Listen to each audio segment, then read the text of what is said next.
regarding the accident involving Jeremy Renner and clarify some misinformation that is circulated. Myself and all the members of the Washoe County Sheriff's Office family and first responders send our thoughts and prayers to Mr. Renner, his family, and friends, and we share our sincere hope for a full and speedy recovery. With that said, here's what I can tell you today. On Sunday morning at 8:55 a.m., a 911 call was received for a 1050 or a crash involving a snowcat versus pedestrian. The subject had been run over by a snowcat in the area of Mount Rose Highway. At 8:57, Washoe County Dispatch advised some units and they started en route.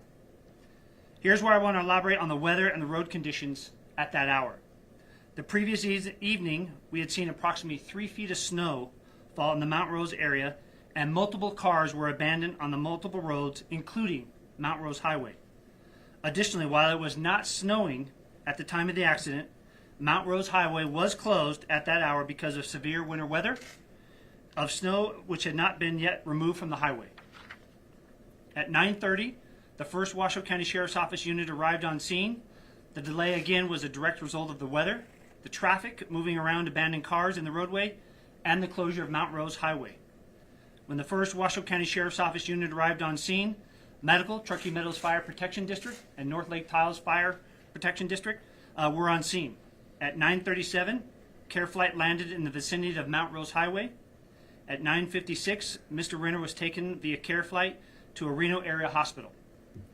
Now for some details of the accident as we currently know them. I want to be clear here, as well as going on a major accident investigation, and we are handling it as we would any other major accident investigation. We are still conducting interviews and processing items from the scene. Based on our investigation, Mr. Renner's personal vehicle, which was being driven by a family member, had become stuck in the snow near his home. Mr. Renner went to retrieve his piston bully, or snowcat, an extremely large piece of snow removal equipment weighing at least 14,330 pounds, in an effort to get his vehicle moving. After successfully towing his personal vehicle from its stuck location, Mr. Renner got out of his piston bully to speak to his family member. At this point, it was observed that the piston bully started to roll. In an effort to stop the rolling piston bully, Mr. Renner attempts to get back into the driver's seat of the piston bully. Based on our investigation, it's at this point that Mr. Renner is run over by the piston bully.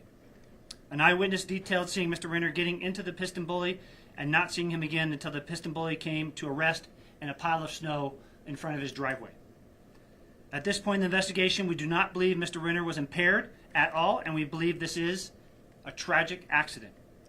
The Washoe County Sheriff's Office is in possession of his piston bully, and we are analyzing it to rule out any potential mechanical failure of why it may have started to roll. This is part of our normal investigation process for any major investigation. As I mentioned earlier, this investigation is ongoing. However, we do not suspect any foul play. I want to repeat that. We do not suspect any foul play. We believe this was a tragic accident.